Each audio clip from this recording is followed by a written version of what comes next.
mag-cash in sa GoTime Bank, a tutorial video for beginners. Watch this. Hi guys, this is Erling TV channel. Ang topic po natin today is about GoTime Cash In. Saan nga po ba tayo magka-cash in or paano tayo magka-cash in? Dito po ipapakita ko sa inyo yung ginagawa kong way kung paano ako nagka-cash in sa aking GoTime account po. Check natin. Click mo ang GoTime. Wait po natin.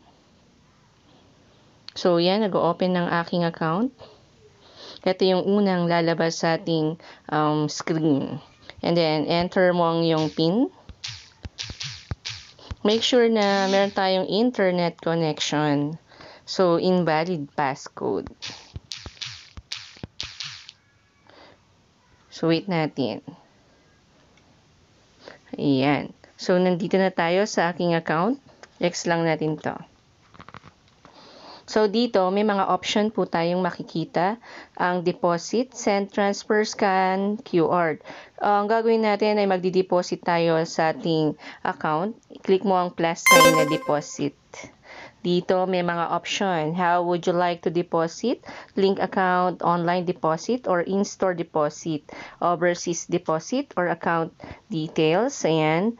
And then, ang gagawin po natin ay in-store deposit dahil mag-over-the-counter po tayo. Ito ang tamang way paano tayo makakreate ng barcode. Get a barcode to cash in at any of our partner store. Ayan. Click mo yun. So, dito, maglalagay tayo ng amount. For example, 200.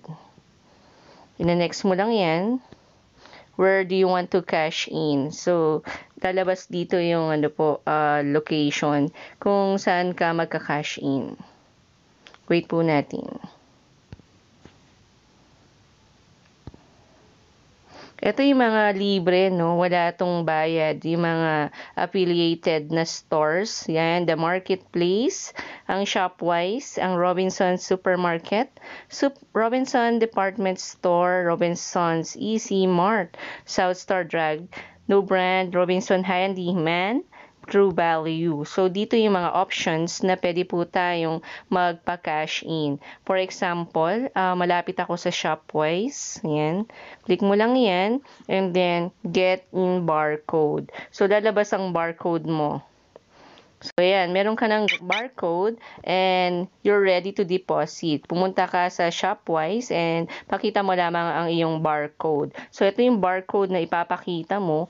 Nakalagay dito, valid until March 11, 2024. So, ayan guys. Ito yung papakita mo doon para magkaroon ka ng cash in sa iyong GoTime account. So, ganun lamang po yung process. Dito pinapakita ko lang sa inyo yung way paano ako nagka-cash in dito sa aking GoTime bank na application na ginagamit ko po sa aking mga transactions, sa pagbili po, sa pagbili ng load, or sa pag-pay ng bills. So, ito yung kagandahan dito sa GoTime. Kaya kung wala ka pang GoTime, mag-avail ka na sa iyong mobile app. Ayan, ida-download mo lang yan and follow mo lang yung mga given instructions nila. Again, kung nagkaroon kayo ng additional information kung paano gamitin itong cash in sa GoTime, pakiclick na rin po ang subscribe button and i-click na rin po ang notification bell para lagi po kayong updated sa mga latest tutorial ng Erling TV dito sa YouTube. Again guys, this is Erling TV and have a good day po. And bye!